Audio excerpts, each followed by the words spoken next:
So my name is Simon McDougall, and my full title is Executive Director, Technology and Innovation at the Information Commissioner's Office, which is a very long title. I think there's been a lot of engagement from the advertising community since GDPR came on board, and we've seen lots of instances where parts of the advertising community have really engaged with questions of notice, consent, trust, security. That said, I wouldn't say it's been entirely consistent across the advertising industry, and so we've seen pockets of immaturity as well, where very often we're having to explain pretty basic concepts and how privacy and data protection works. On one hand, they have to have enough resources to comply, because that's the law. The GDPR says that if you're going to process personal data, you have to have the resources to comply with the GDPR. So these are table stakes. It's table stakes to be able to comply with this stuff.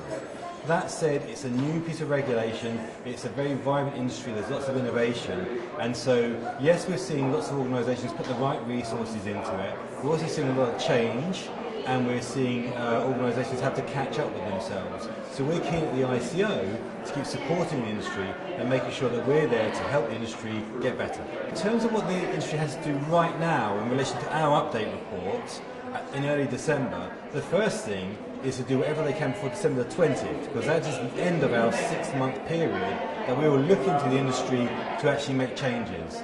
And we've been working with trade associations and with the IAB family and with Google to see what change can be effected in that period of time. We're then going to wait at the end of December and see what the landscape looks like. So that's the first thing, is get engaged over these next few weeks.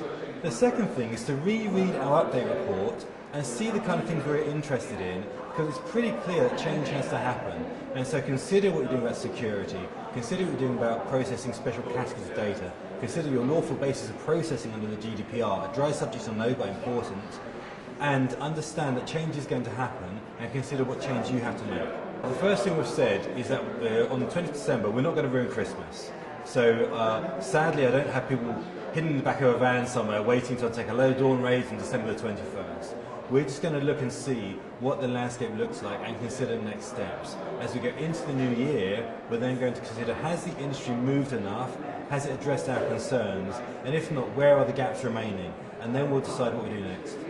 So my one prediction for the advertising industry in 2020 is that change is coming. And it's partly coming from our Civil Information Commissioner's Office and other European regulators. But if you look at other changes, all going in the same direction, so change around browser setting, consumer concerns about how data is being used, the ability to trade data without thinking about it being people's information and having duties and obligations, those days are gone, and everybody has to adjust to that.